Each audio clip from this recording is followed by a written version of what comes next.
I'm ready to talk about the last two molecules in the molecule nanobot.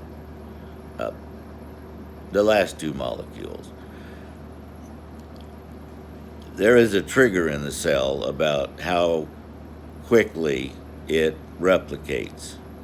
So one molecule is dedicated to the vigor of cell replication. Like it can double the cell replication. Think of it. What would happen if you were able to double the nerve cells in your brain? So one molecule in the array is dedicated to provoking that. So the cell replication gets slightly speeded up, not all at once, not a cascade, but gradually a bit at a time. And the last molecule, I think you are all aware that we get old and die. So there's some timing element in our cell nucleus that says it's almost like a copying machine. Okay, it starts out when we're fresh, young, making copies, no problem, copy after copy after copy. But gradually it starts running out of toner or whatever, and the copies get more faded, weak, more distorted. Well, let's fix that. Let's use the last molecule so that the cell doesn't time out. It doesn't lose its vigor to make copies and make accurate copies, perfect copies, copy after copy without degradation. So, yeah.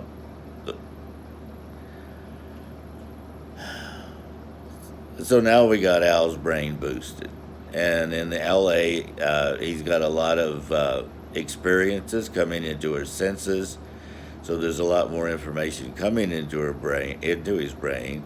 In fact, one of the emotional elements is that with so much coming into his experience set and his brain being boosted to accommodate the new fresh memories of those experiences in a social setting, that's like a great vacation.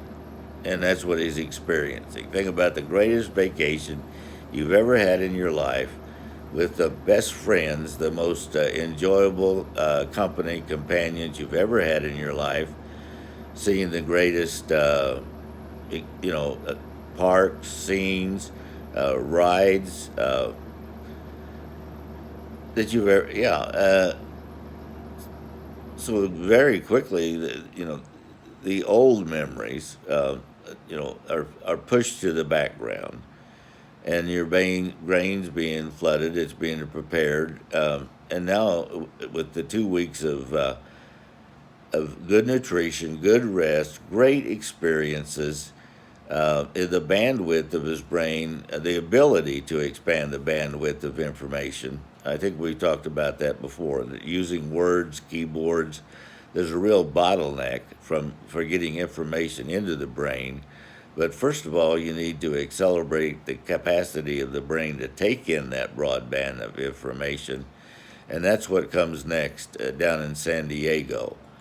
By this time, Al's brain is ready to have an expanded bandwidth, and we can begin to experiment with what it means to use that network of nanobots in the brain to make a Wi-Fi connection to the internet and have Al exchange information like computers do. You hook one computer up to the next computer.